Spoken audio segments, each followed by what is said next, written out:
Well, I know you're not much for silver linings, but what do you think your guys showed in the second half after falling behind by 26? Yeah, character, we got off to a good start.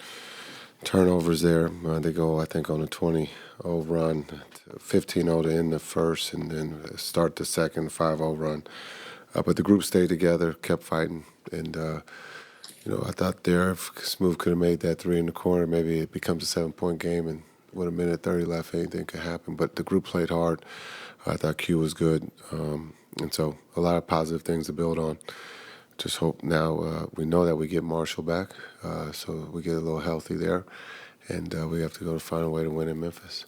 With Quentin, how do you want him to balance the idea that he can get on the ball? Obviously, he did what he did in the third quarter, but also make sure that he's also not stepping too far outside his role and, still playing as an off-ball player when you have, initiated. What's the balance for him, I guess, is what I'm asking. Yeah, well, it depends on who's on the floor. So we can, nitpick of like who's on the floor. If he's out there by himself, he's probably on the ball doing what he did tonight. If there's Luka and Kai, those quarterbacks tend to be on the ball, but he showed tonight that he can play making. So hopefully we can add that to the playbook in the sense of not relying just on Kai and Luka. That gives us another ball handler like we've talked about with PJ. So hopefully we can have that carry over, and he's shown that tonight with Q's performance. So. But a lot of times it depends on who's on the floor. Luka and Kai, they tend to have the ball a little bit more.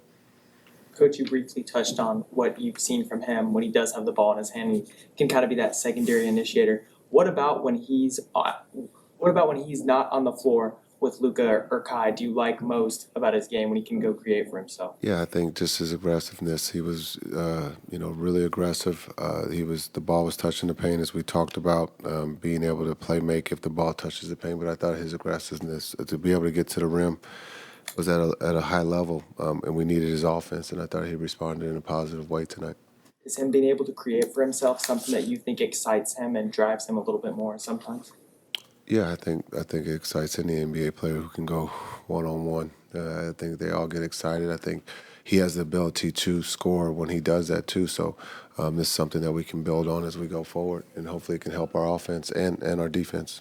What did you see out of Jaden Hardy tonight? Yeah, I thought he was better tonight. He was better than in Houston and Sacramento. So hopefully he's getting some of that rust off. He's been out for a while, but I thought he was good tonight.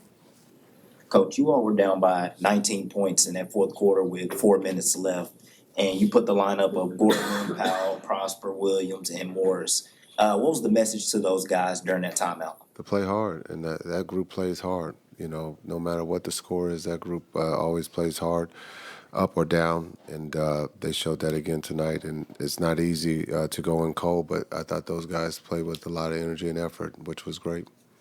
Did Brandon Williams show you, not just in that stretch, but earlier when he kind of gave you a little energy? Yeah, I thought B. Will has been good.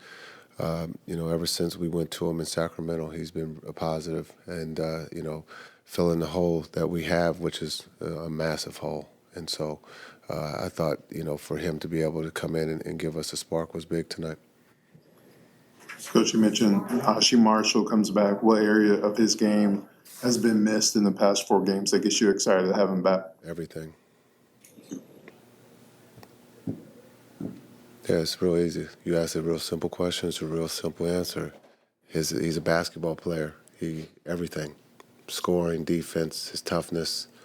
I can explain it, but I think everything sums it up. We miss everything that he provides when he's playing. When do you expect Kyrie back? We'll see. Thanks.